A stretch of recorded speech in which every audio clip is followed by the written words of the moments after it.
Hello दोस्तों, welcome to Tryst with Law. We all made a tryst with law sometime in our lives and that's why we're here. दोस्तों, let's discuss a landmark case on fair trial.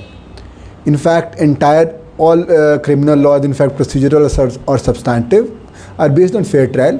लेकिन अगर हम specific sections की बात करें तो section 311, 391 CRPC and 165 Evidence Act stands out.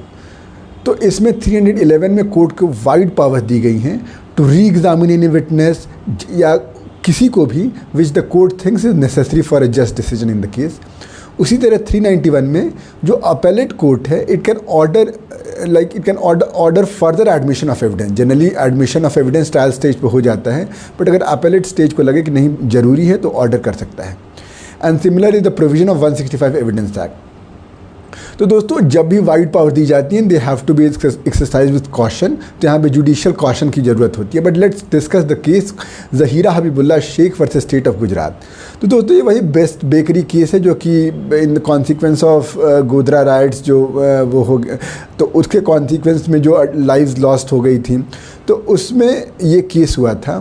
तो इसमें जो ट्रायल स्टेज वगैरह पे जो हमारी अपैलेंट हैं, शी टेंडर्ड वन एविडेंस और बाकी सारे विटनेसेस भी उसमें हॉस्टाइल हो गए थे और अकॉर्डिंगली जो एक्यूज थे वो छूट गए थे. इसका अपील हाई कोर्ट में गया. हाई कोर्ट ने माना, it chastise the investigating agency और प्रोसिक्यूशन की इतना गंदा केस तुमने लोगों ने प्रेजेंट किया. But then it didn't acquiesce to the demand for री ट्रायल.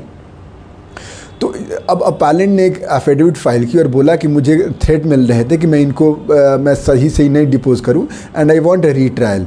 और ऑब्वियसली इस एप्लीकेशन में ये भी लिखा था कि आप स्टेट ऑफ गुजरात में ट्रायल अच्छे से नहीं हो सकती है, आप इसको बॉम्बे कहीं और ट्रांसफ़र कर दो, सो लेट्स से बॉम्बे.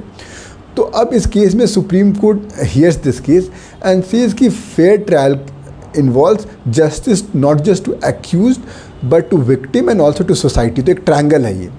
और इसके लिए द कोर्ट सेज कि ऑल्दो हम क्रिमिनल लॉ में कहते हैं कि बेनिफिट ऑफ डाउट हमेशा एक्यूज को जाना चाहिए, ट्रू, और it has to be prove beyond reasonable doubt. But अगर केस से जो ट्रायल जो हुई थी उससे आपको साफ साफ दिख रहा है कि द प्रोसिक्यूशन इतना इंडोलेंट था, बायस था इन्वेस्टिगेशन. तो इस केस में अगर आप बेनिफिट ऑफ डाउट एक्यूज को दे देंगे कि हाँ उसकी गलती जो प्रोसिक्यूशन की गलती था एक्यूज को बेनिफिट हो जाए, तब तो इट इज़ मतलब टर्निंग अ ब्लाइंड आई. यहाँ पे तो साफ साफ दिख रहा है कि इतनी मतलब एडवर्स मतलब इतना बेकार ट्रायल यहाँ पे हुआ है. तो देयरफॉर कोर्ट से यहाँ पे आपको एक लाइन ड्रॉ करना होगा and the court is Cognizant of the fact कि कोई स्ट्रेट जैकेट फार्मूला नहीं है कि कब आप 311 का पावर एक्सरसाइज करोगे, कब 391 में एडिशनल एविडेंस के लिए अलाउ करोगे या 165 में. बट आपको अगर केस से साफ साफ दिख रहा है and the court draws this line although it is very subjective demarcation कि 391 में जो एडिशनल एविडेंस की पावर है it is not to fill lacuna in the trial. Lacuna in the trial क्या होगा कि कोई साफ साफ उसकी गलती है, उसको वहाँ पे एविडेंस थे उसके सामने, लेकिन उसने बस कोर्ट को दिखाया नहीं, तो ये गलती होगी प्रोसिक्यूशन की. लेकिन अगर कहीं पे या तो प्रोसिक्यूशन लैक्स हो गया जो कि साफ दिख रहा है कि इट वाज बायस्ड, उसने ही played a bigger role as the defence counsel than the public prosecutor, या दूसरा ये होगा कि इनएडवर्टेंट एरर्स हो गए. तो इन because poor is to human, तो इन सब केसेस में आपको एडिशनल एविडेंस अलाउ कर देना चाहिए, ऑल्दो कोई फिक्स सेट ऑफ हाँ ना नहीं है. सिमिलरली 311 में कोर्ट तो ये कहता है कि 311 के फर्स्ट पार्ट में तो डिस्क्रिशन दिया गया कोर्ट को कि आप किसी को भी एग्जामिन करो, चाहे कहीं से भी आए हो, चाहे वो प्रोसिक्यूशन विटनेस हो या एक्यूज का विटनेस हो. लेकिन उसका सेकेंड पार्ट इज़ मैंडेटरी. अगर कोर्ट को लगता है कि उसके एविडेंस से यहाँ पे जस्टिस होगी, फेयर डिसीजन होगा, जस्ट डिसीजन होगा, तो द कोर्ट शैल एग्जामिन या री एग्जामिन. तो इसलिए यहाँ पे तो कोर्ट की ये ऑब्लिगेशन है एंड इट्स नॉट ऑन मतलब कि the court has can even exercise suo motu.